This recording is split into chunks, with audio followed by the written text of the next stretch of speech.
Anto, bonjour. Bonjour. Vous travaillez donc à Radio Calvi Citadelle. Alors aujourd'hui, on est ravis de vous recevoir puisque on met un point d'honneur à finalement faire connaître pour ceux, entre guillemets, qui ne connaissent pas encore tous les médias dont sont composés la région de Balagne. Il y a 2 radios associatives, donc Radio Calvi Citadelle, Radio Balagne, une télévision locale, donc Télépaès, et on n'oublie pas nos collègues de la presse écrite avec Corse Matin et Corse Net Info. Donc il est toujours bon quand même de rappeler un petit peu que les médias sont là et qu'ils font partie, on va dire, intégrante de la vie au quotidien des Balanins. Alors Anto, tout d'abord, ah oui, je vais dire une chose, c'est que je vais innover, c'est qu'on va se tutoyer, parce que comme on fait d'habitude, entre collègues, on fait ça. D'accord. Alors, je voudrais que tu nous racontes un petit peu l'histoire de la naissance de Radio Calvi Citadelle. Alors, la radio est née en fait dans la citadelle de Calvi, chez Tao. Qui en était l'instigateur? Oui, tout à fait. Qui était présent en fait. C'était lui? Oui, c'était Tao. Oui. Avec plein de gens, notamment du Zvélu Galvez à l'époque. C'était dans les années 80. C'était la naissance en fait des radios FM dites libres en France. C'était peu de temps après l'élection de Mitterrand que RCC a vu le jour. Je crois que c'était en 1982, quelque chose comme ça. C'était en fait dans une partie en fait du piano-bar chez Tao. Qui était Elle était carrément à cet endroit-là. Dans le piano-bar. Et alors ce qui était assez incroyable, c'est qu'à l'époque, en soirée, les soirées de chez Tao étaient retransmises en direct. Ah oui. Il suffisait de tirer un micro et oui, puis de mettre ça au côté du piano. Donc voilà, ça commençait comme ça en fait. Radio Tao Citadelle, je crois, à l'époque, ça s'appelait. Et après, c'est passé Radio Calvi Citadelle. En 1984, lors, disons, de l'introduction véritablement des radios FM. Quand elles ont été libéralisées. Voilà, tout à fait. D'accord. Et est-ce que, au début, tu n'y étais pas, bien sûr? Non, non. Mais j'ai connu quand même, en tant qu'auditeur, la radio.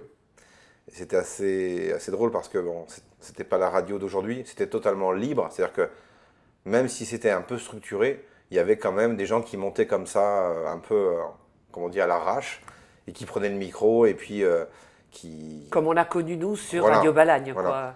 Alors on mettait essentiellement des disques vinyles, un peu de cassettes, et il y avait encore ce qu'on appelle le Revox, qui était un lecteur à bande, qui servait essentiellement pour le soir. Le rack aussi. Voilà.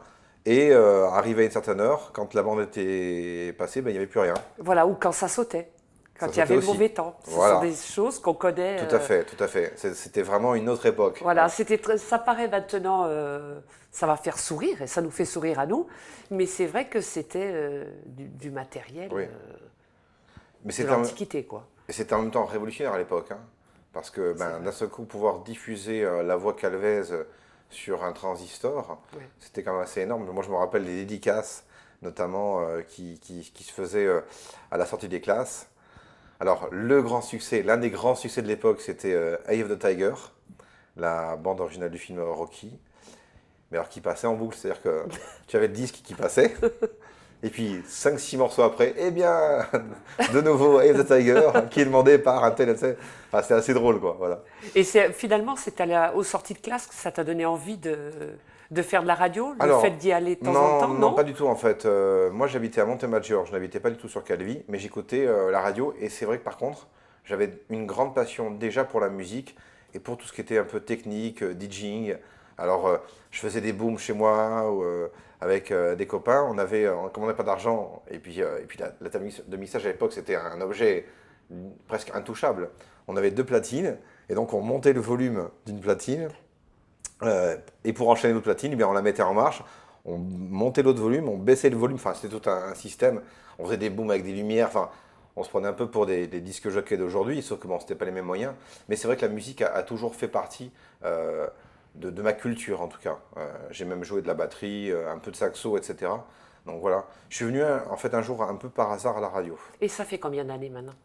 Je crois que ça fait plus de 20 ans que je fais de la radio. Parce qu'on dit Anto de RCC, C'est vrai. parce que C'est vrai. Radio Calvi, j'ai tendance à faire l'amalgame avec Radio Balagne, Radio Calvi Citadelle, bon, on dit communément RCC, quoi, à chaque fois. Tout à fait, oui. Et Ça a on dit toujours été toujours RCC. Anto de RCC. Eh oui, ça me colle à la peau. Hein. Alors, on parle de radio, mais sur quelle fréquence on peut capter RCC? Alors, on diffuse sur la FM dans le bassin de vie de Calvi, qui est 91.7 FM. Et depuis maintenant 3-4 ans, on diffuse également sur le net, sur notre site web, et également sur une application qu'on peut télécharger sur les smartphones pour Android ou iPhone, où on peut également écouter la radio. Mais un peu plus que sur Calvi quand même. Oui, non, quand je dis capte. Calvi, bah, on fait Lumio, on fait Montegros, on fait Calenzane. Bon, chaque radio a Une zone bien délimitée. Hein. bien Donc sûr. c'est Calvi Galéria. Bon, pour la Galéria, c'est très compliqué parce Ouais. qu'avec toute la roche, Ouais. c'est assez dur. C'est comme Radio Balane qui est de ce côté, on va dire, versant Île-Roux, c'est le Voilà. 98.6 et 89.6, c'est côté Calvi, Tout à fait. justement. Mais alors, ce qu'il y a, c'est que la radio a quand même évolué. Parce qu'avec l'arrivée du net et la possibilité de diffuser sur ce système-là, ça ouvre forcément plus d'écoute. Alors, elle est différente, mais nous, on diffuse en direct en permanence. Donc, que tu sois ici ou ailleurs, tu peux écouter la radio. On a quelqu'un qui a vécu pendant plusieurs années à Calenzane, qui était postier, et qui aujourd'hui vit à New York, qui nous écoute quasiment tous les jours, quoi. Voilà, C'est beau quand même, Ouais, la c'est- nouvelle technologie. Oui, tout à fait. Le problème l'été quand même, et ça je crois que ça ne va pas trop changer, c'est avec les watts qu'envoient les Italiens. Ça, Alors, quand on est alors, sur la route, il y a deux, on il y a a du deux, mal, il y a hein. deux facteurs. Il y a les watts que nos amis italiens nous envoient donc à fond Mm. pour pouvoir en fait garder leur auditorat, mais aussi la chaleur. La chaleur Ça y fait aussi, hein. est très très mauvais pour les ondes. C'est mieux en hiver. Ouais, c'est Quand vrai il fait bien qu'on froid, les ondes passent mieux. c'est vrai qu'on a moins de problèmes. Alors, au départ, Radio Calvi Citadelle était donc chez Tao. Mais depuis, elle a déménagé. Elle se trouve où? En fait, elle a déménagé 2 fois. Elle a déménagé dans le presbytère de la cathédrale Saint-Jean-Baptiste. où Drôle d'endroit pour Ouais. une radio. Ouais. Ben, disons que l'avantage de cet endroit, c'est que, en fait, l'émetteur se trouvait au-dessus de la tête, enfin de nos têtes, de la tête des animateurs D'accord. qui venaient. Et donc, c'est vrai que c'était. Si ça se Pas trop déclenchait, compliqué. c'était plus facile pour remettre. Voilà, c'était pas très compliqué. D'accord. Ça a duré quand même longtemps, hein. Je pense 10-15 ans. Et puis maintenant, depuis 3 ans, nous sommes toujours dans la citadelle, parce qu'on a souhaité vraiment rester dans la citadelle. La mairie de Calvi, à une époque, nous a proposé un autre lieu qui se trouvait en ville. Et moi, j'étais. Pourquoi ce choix de rester par Parce rapport que- à l'appellation de la radio Alors, ou par non? rapport à l'appellation de la radio, mais aussi parce que moi et les gens avec qui je fais de la radio, on est un peu militants et on n'avait pas envie que la radio parte. Parce que la citadelle, déjà, c'est pas qu'elle se meurt, mais l'hiver, c'est vrai qu'il y a très peu d'habitants. Alors, l'hiver, par contre, c'est tout le contraire. C'est quasiment impossible de se garer, donc L'été. voilà, on monte à pied, il vaut mieux. Mais sinon, c'est vrai que l'hiver, elle se meurt. Oui. Et puis bon, ne serait-ce que pour tous les gens qui étaient passés avant nous, Taobi, Jean Témir, Joël Titran-Soudzoni, tous ces gens qui sont venus à la radio, je trouvais que c'était important de garder en fait la radio dans ce lieu. Voilà. Donc, on a demandé à la mairie s'il y avait possibilité de rester dans la citadelle. Et puis, la chance qu'on a eue, c'est qu'il y avait un appartement qui était en vente, que la mairie à l'époque avait acheté bien avant la radio. Hein. C'était pas pour nous. Elle a dit, écoutez, si vous voulez, regardez, il y a ça. Bon, ce qu'il y a, c'est qu'il y a du travail. Donc, il y a eu 1 an et demi de travaux. Et puis, petit à petit, ça s'est fait. Et aujourd'hui, on a un studio qui ressemble à vraiment une radio. Voilà, quoi. Qui peut porter le nom de radio. Voilà, non, parce que pendant très longtemps, alors, je vais dévoiler un petit secret, c'est que, alors, quand on était dans le presbytère de la cathédrale, c'était très sympa. On a passé de très bons moments, on a une vue magnifique, sauf que au niveau, disons, de l'accès, c'était un peu dangereux. Et donc, ce que je faisais, c'est que souvent, je donnais rendez-vous dans un bar, en ville, aux gens pour une interview. Je dis, écoutez, c'est pas possible, c'est compliqué de monter, etc. Mais en fait, c'est que c'était tellement dangereux. C'était pour pas dire que c'était dans un Ouais, presbytère? enfin, non, c'était un peu dangereux, un peu même insalubre à la fin. Donc, c'était plus pratique de les faire venir. Là, maintenant, on les accueille dans des conditions qui sont celles d'une vraie radio, avec voilà, le fait d'avoir des bâtiments propres, neufs, on fait qu'on a Oui, pu c'est s'équiper avec du matériel nouveau également. Mais bon, tout ce qui va avec, hein, les câbles, etc. Quoi. Voilà. On est arrivé dans une nouvelle radio intégrale, c'est-à-dire que on n'a pas remis notre vieille table de mixage qu'on avait dans ces Tout locaux. était neuf. Bon, on a gardé ce matériel, on ne sait jamais si ça peut Bien sûr, servir, bien mais sûr. tout est neuf. Voilà. Ça, c'est important. Hein. C'était un gros combat parce que, Bien sûr. vous le savez, enfin tu le sais, ça coûte beaucoup d'argent. On va en parler. Matériel. On va en Donc, parler. Alors, RCC, c'est combien de salariés? C'est 2 salariés. Voilà. Et après, ce ne sont que des bénévoles. 2 Il y a salariés. beaucoup de bénévoles qui Et viennent. en disant qu'on a une dizaine de bénévoles Oui. qui sont assez actifs. Alors on a des gens qui étaient là à l'époque du premier RCC, comme Paul Orsini, qui est enfin, il rigole quand je dis ça, mais Une légende. une légende vivante du rock. Il a une discographie de folie, il a une connaissance très très approfondie du rock. Donc voilà, lui il vient tous les mardis. Et après donc on a d'autres gens qui interviennent comme Bernard Laure, qui est un ancien de France Inter et RTL, qui en fait passe maintenant une grande partie enfin, qui habite toute l'année à Calvi, et donc qui vient, etc. Enfin, il y a plein de gens comme ça qui viennent à l'antenne, quoi. Alors, je dirais, ça n'a rien à voir, mais c'est quand même assez personnel. Je dirais, quel sentiment vous portez, vous, par rapport à la création de ce média qu'est la télévision, en tant que radio? C'est-à-dire, comment vous l'avez perçu? Par rapport à Télépalais, Oui. je me suis dit, le jour où Télépalais a été créé, je me suis dit, il y a du travail. Parce que déjà que c'est compliqué de faire de la radio, au niveau de tout ce qui est technique. Vivant, je veux dire, en étant en immersion dans un média comme RCC, je veux dire, comment on perçoit la création d'un autre média, donc là, c'est en télé. Ben, on le perçoit plutôt bien, parce que de toute manière, moi j'estime que plus il y a de gens qui font ce genre de choses, plus ça crée de la dynamique. Et d'ailleurs, on voit le succès de Télépalais, hein, les émissions sont beaucoup regardées, le site est beaucoup consulté, et puis même, on voit, ça sent quand on discute, les gens me disent, hier soir, j'ai regardé la Télépalais, etc. Je t'ai vu pendant ton reportage. Voilà, comme là par exemple. Alors, Anto, où j'en étais? Ah oui, on parlait donc, puisqu'on le reprécise, aussi bien Radio Calvi Citadel que Radio Balagne, ce sont des radios associatives. Alors, des radios au niveau national, il y en a à peu près 700, si je ne me trompe pas. Est-ce que tu pourrais nous dire 2 mots justement sur ces radios? Les radios associatives. Oui. Donc qui sont en fait des radios de catégorie A, ce qu'on appelle la catégorie A. Ce sont des... En fait, on vit essentiellement de subventions. On fait un peu de publicité, mais c'est très limité parce que sinon... Il y a un quota à respecter. Nous ne sommes pas aidés concernant les subventions. Et ce sont donc des radios comme Radio Balagne ou nous-mêmes qui sont assez proches, disons, de leur secteur de diffusion et qui mettent en avant toutes les actions de la micro-région. Qu'est-ce qu'on attend, voilà, je dirais, comme par rapport, quelle est la différence entre une radio associative et ces grosses radios qui vivent déjà, énormément de pubs? Voilà, alors déjà, il y a beaucoup moins de pubs, et c'est beaucoup mieux, parce que c'est vrai que quand tu écoutes un réseau, ce qu'on appelle des réseaux, c'est-à-dire, pour ne pas citer Europe 2, Énergie, etc., c'est beaucoup de publicité. Et puis, moi je trouve, ça c'est mon point de vue personnel, hein, que sur notamment les radios jeunes, c'est quand même du matraquage à longueur de journée pour essayer de faire aimer des choses qui ne sont pas forcément toujours de bonne qualité. La radio locale permet des choses qu'on ne peut pas faire en réseau comme ça, c'est-à-dire qu'on peut mettre de la musique qui n'est pas forcément que tout le monde écoute, on va dire, et puis elle permet aussi une plus grande liberté dans les émissions. Si on a envie de faire une émission de 1h30, la qualité, on peut le faire. Alors qu'en réseau, c'est très cadré, c'est très calé. On ne peut pas faire, je crois, plus de 30 secondes pour un message publicitaire. Là, si on a envie de faire un message de 1 minute pour présenter un concert, on va pouvoir le faire. Voilà, il y a quand même, on va dire, ce rapport, il y a plus de proximité. Exactement. Non, et puis plus de liberté aussi, plus de... Bien sûr. Moi, je dirais même presque plus de qualité. Après, je me compare pas ni à France Culture ou France Inter, qui sont quand même des radios de très grande qualité. Ouais.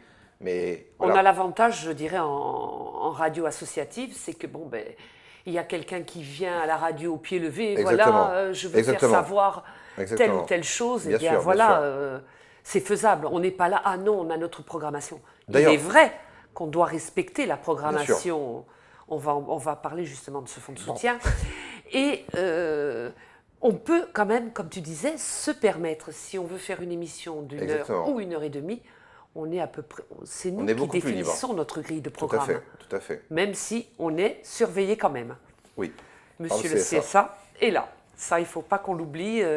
On est radio associatif, mais on n'a pas toute la liberté que l'on peut penser aussi. D'ailleurs, les radios sont dans l'obligation d'enregistrer les émissions. En cas de problème avec un invité qui trouverait que quelqu'un a parlé en mal de lui, ce monsieur Bien peut sûr. faire intervenir en Bien disant sûr. allez, il y a eu un problème sur cette radio, etc. Donc voilà. Bien sûr. Alors, on va préciser, puisque je disais, il y a 700, à peu près 700 radios associatives en France, mais chez nous, il y en a, j'en ai compté, 6.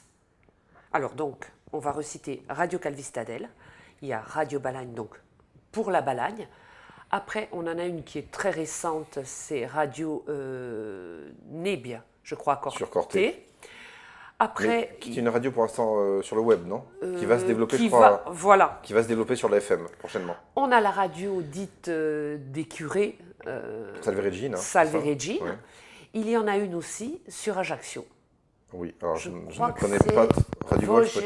Non, Voge Nostra, je crois. Alors ça, c'est sur Voge Nostra, c'est sur la plaine orientale. Non, ça c'est celle qu'on connaît, Excuse-moi. qui est... Oui, ça c'est celle de Cervione, D'accord. la DSEC, la radio de Cervione. Et après, oui, c'est ça. Et après, celle d'Ajaccio, il me Je semble ne que sais pas. c'est... je ne connais Tu pas. la connais pas? Non. Bon, mais c'était pour donner le quota qu'il y avait de radios associatives chez nous par rapport aux radios qui sont Dites commerciale. commerciales. Je pense qu'on fait la différence aussi entre l'une et l'autre. Bien sûr, bien sûr. Alors, comment fonctionne financièrement RCC? C'est la question, comment fonctionne Radio Balagne. Donc, je te laisse...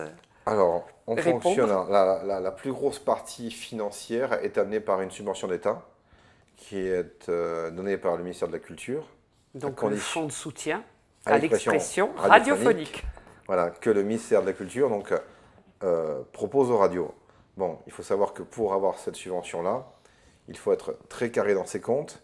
Et il y a plein de documents à fournir qui sont le droit d'émettre, tout ce qui est Il y a déjà toute on va dire, la partie administrative, technique. oui, le SIRET, etc. Enfin, il y a tout un tas de documents, la comptabilité, il y a beaucoup de choses à fournir. C'est un travail qui dure plusieurs semaines. On va dire que ça, à la fin, ça fait à peu près un bottin. Hein, voilà. Presque, oui, oui, tout relié, Donc, tout bien il y a fait. toute cette partie-là. C'est, disons, donc, la plus grosse partie. Parce qu'il y a 2 subventions dans Oui, ce fonds de soutien, tout à fait. hein, on va le préciser. Alors, il y a la grosse subvention qui est de environ 36 000 euros. Et après, selon vos actions, eh il y bien a ce là, qu'on appelle la sélective. voilà, c'est ça. Là, on a on marque des points, on va dire. Il faut bien sûr présenter des preuves de ce qu'on a fait à travers des courriers que les gens que nous avons, par exemple, interviewés ou mis en valeur, Telle ou ou telle personne, voilà, ou telle action. nous font une lettre en disant chère radio, merci de votre soutien, etc., etc. Grâce à vous, notre journée a été un succès, etc., etc. Donc tout ça est fourni en fait au ministère de la Culture. Et bien sûr, tout ça est livré avec ce qu'on appelle une note d'activité où nous disons voilà, notre action dans le domaine, par exemple, de l'écologie, c'est que nous avons fait la promotion du tri sélectif pour la communauté de communes Calvi-Balagne, par exemple, enfin, etc. Il y a plein de critères comme ça. Et donc ça, c'est ce qui s'appelle la subvention sélective. Alors là, je crois que ça va de 2 000 euros à Oui, parce que c'est une 10 000, somme, en 12 000 fin de euros, enfin. compte, c'est une fois qu'ils ont fourni cette subvention de fonctionnement, voilà. il leur reste un quota d'argent Voilà. qui va être redistribué, Distribué. parce qu'il y a des radios qui ne le préparent même pas, ce dossier. Et une fois que ce dossier est prêt, en fonction des points qui ont été acquis, l'argent est redistribué. Tout à fait. C'est une histoire un peu ils équilibrent, Voilà. mais Donc, il faut montrer qu'il y ait eu du travail. Bien voilà. sûr, bien Et sûr. c'est la note d'activité et les attestations, toutes les pièces jointes. Tout à fait. Voilà. Après, nous avons la mairie de Calvi. Vous êtes aidé par la commune. Oui, tout à fait. À hauteur de 10 000 euros chaque année. Plus le local aussi. Le local que nous ne payons pas. C'est important Ouais. quand même de souligner ça. Voilà. Après, En publicité? le conseil général aussi, Oui. à hauteur de 5 000 6 000 euros, ça dépend des années. Et après, donc, un peu de publicité, mais là où c'est très compliqué, c'est que il ne faut pas dépasser 20% de publicité sur le chiffre global. Voilà. Sinon, la radio n'est pas aidée avec notamment la subvention de fonctionnement, qui est de 36 000 euros. Voilà.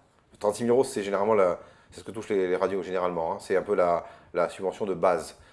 On peut avoir moins, 26 000 par exemple, ou un peu plus, je crois que c'est 40 000 euros. Et quand on démarre, donc quand on est une jeune radio qui va démarrer, ouvrir ses ondes, à ce moment-là, il y a Tout à fait.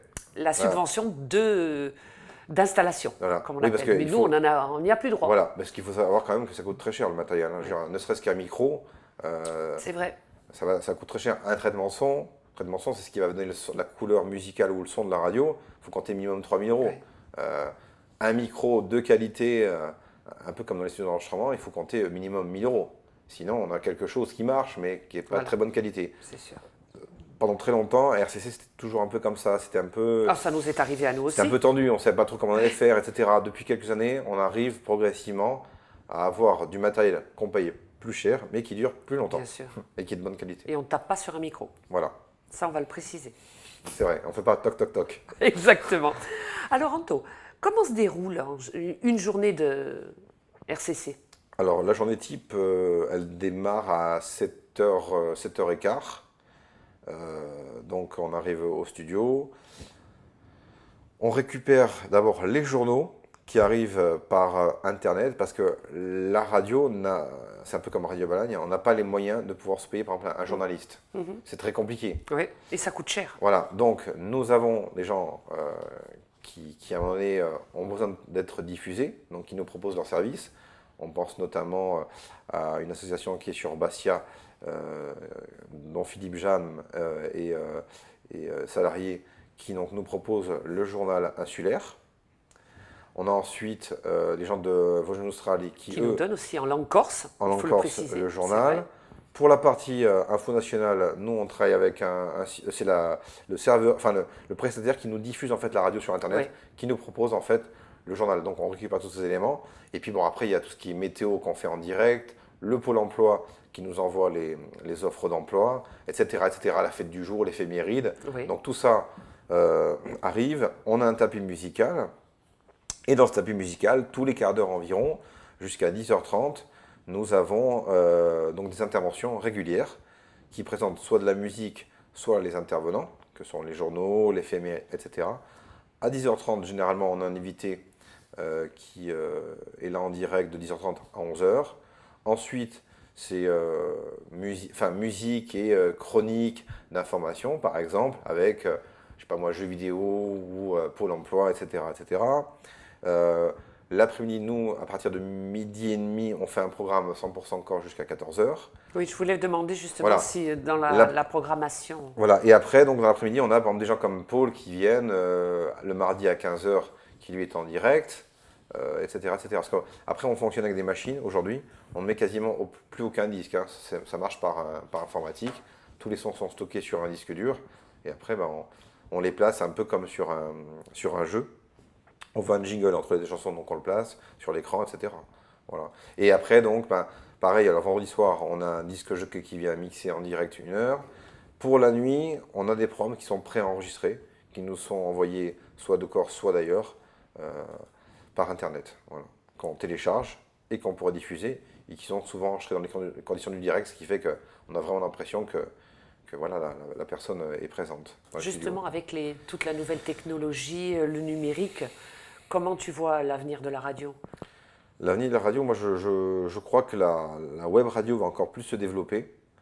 Ça permet aussi de... L'avantage de la web radio, c'est que ça coûte beaucoup moins cher qu'un émetteur, par exemple, et on peut diffuser à un plus grand nombre de personnes, puisque forcément on peut nous écouter un peu de partout.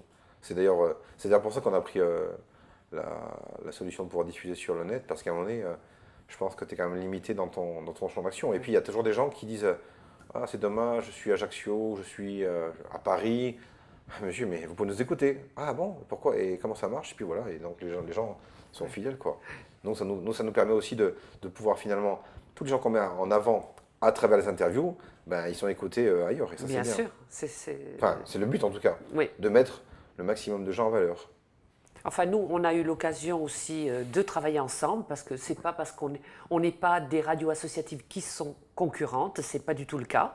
Et c'est un peu le but aussi de cette visite sur le plateau, c'est que, par exemple, pendant X années, on a travaillé ensemble avec le rallye Le de fameux, Balagne. le rallye Balagne. Voilà. Bon, après, qui là est un petit peu en... On ne sait pas où ça va nous mener, mais c'est vrai que pendant des années, ça permettait, côté Calvi, de... C'est vrai. Bon, de après, nous, pouvoir- c'est compliqué maintenant parce qu'on est à un autre endroit. On diffuse à un autre endroit, donc c'est plus compliqué de le faire techniquement. Mais c'est vrai que sinon, c'est toujours intéressant d'être avec des gens. C'est vrai Enfin, que c'était... il y a... De toute façon, je pense que notre société, de toute manière, n'ira que comme ça si elle veut s'améliorer. Ouais, C'est sûr. pas en se tirant Dans les pattes. Ouais, dans les pattes. Et puis bon, c'est vrai que nous, on a vraiment une autre mission que les radios dites nationales. Ouais. C'est totalement différent. C'est Mais pas tout le même on esprit. précise, voilà, on précise quand même, c'est très important, ne serait-ce qu'on parlait de cette subvention du FSER, Oui, oui. Le fonds de soutien. qui nous impose justement Bien sûr. Ah oui, oui. une grille de Attention, programme c'est pas parce minute qu'on- par non, mais minute. C'est pas parce qu'on Tout fait de la doit radio être- voilà. locale qu'on fait n'importe quoi. Hein. C'est Exactement. structuré. Voilà. Mais c'est vrai qu'il y a Le plus de liberté. CSA est à son mot à dire. Bien et puis sûr. il Ah, le dit. il le dit. Hein. Mais c'est vrai qu'on a Quand la vous faites liberté. une bêtise, vous recevez alors une lettre, d'une part, vous informant de. Nous, ça nous est arrivé d'avoir, mais des fois, c'est même à la limite involontaire. Il y a des termes techniques qui parlent d'excursion. Par exemple, nous, on diffusait sur une fréquence, donc qui était notre 91.7 FM historique. Et vous avez remarqué que quand on cherche sur la FM, il y a toujours une espèce d'espace. Et ils estimaient que notre espace était trop large. Donc il a fallu. Alors, moi, honnêtement, je ne suis pas non plus assez technicien pour décrypter certains termes. Heureusement, souvent, au CSA, avec les radios locales ou au comité technique régional qui se trouve à Marseille, on a des gens qui sont quand même compréhensibles et qui donc, nous expliquent voilà, il faut faire ci, il faut faire ça. Mais c'est vrai que donc, quand vous faites une bêtise, c'est une lettre et puis c'est sur Internet. Au journal officiel, le CSA attaque la radio pour enfin, voilà, C'est un rappel non-conformité, alors, etc. C'est que voilà, on a une certaine liberté, mais il ne faut pas oublier que Ben, c'est ça aussi, ce que je dis aux gens, la radio a quand même changé hein, en plusieurs bien années. sûr. À une époque, on pouvait faire n'importe quoi à la c'est radio. plus le cas. Voilà. C'est plus le cas. Maintenant, il faut faire très attention à ce qu'on va dire. Ne serait-ce que les débats politiques, sûr. c'est très minuté. Comme en télé. C'est Exactement. exactement Ah bah oui. la même chose. C'est exactement la même chose. Anto, avant de se quitter, Oui. une dernière question. Un souhait pour Radio Calvi Citadel, ce serait lequel? Ah, que ça continue longtemps. Ça continue longtemps, qu'on puisse offrir aux gens la possibilité de s'exprimer. Et puis moi, je me régale. Je crois que le plus agréable, finalement, c'est tous les interviews qu'on fait, tous les gens qu'on La reçoit. rencontre avec les c'est gens. ça qui est vraiment intéressant. Au-delà, après, du côté, quand j'étais plus jeune, ce qui m'intéressait, c'était de mixer. Maintenant, Ça y est, je suis fini passé- David Guetta, maintenant on passe à autre chose. Non, mais je suis passé à autre chose. Quoi. À un moment donné, ce qui est plus intéressant, c'est les rencontres. Après, puis il manque l'informatique. Aujourd'hui, C'est il sûr. suffit de faire automatique Oui. et à la limite, on ne fait plus rien. Oui, après c'est même trop quoi. Voilà, C'est trop. Mais c'est pratique. Hein. Oui. Parce que moi, je me rappelle. Alors, on fait toujours de l'animation à la radio à l'extérieur pour des événements sportifs. Mais moi, je me rappelle avoir fait des balles de 14 juillet ou 15 août où quand on finit à 5h du matin et qu'il faut monter à la radio. Alors, j'avais une technique, c'était que je mettais un vinyle et il existait à l'époque des compilations enchaînées. Et il m'est arrivé 2 ou 3 fois de m'endormir le matin et puis d'un seul coup d'entendre. C'était sur le... C'était la fin du disque. Ah ben oui. Voilà. Et ça. Ça, c'est comme les racks qu'on doit descendre, Voilà. remettre parce qu'il y a eu un coup d'orage. Voilà. Et Ah, et après, il Ça- y ça avait tourne une dans le machine vide. qui était sympa, c'était une marque japonaise qui avait fait ça. On pouvait mettre 8 cassettes, et ça c'était pas mal, parce que ça permettait quand même d'avoir... Mais bon, le problème, c'est qu'au bout d'un moment, il faut les refaire les cassettes, parce que les auditeurs, ils en ont un peu ras-le-bol. et ceux qui vont nous écouter, surtout les jeunes, entendent parler de cassettes et de vinyles, Ouais, ça va péter à c'est- sourire. ça, c'est encore un autre moment. C'est une autre époque. Exactement. Alors Anto, je te remercie d'être venu Ben, nous voir. De rien, Daniel. Hein À J'espère une que prochaine j'étais précis, clair. Oui, je pense, je Voilà. pense. Et quant à moi, je vous dis à une prochaine fois.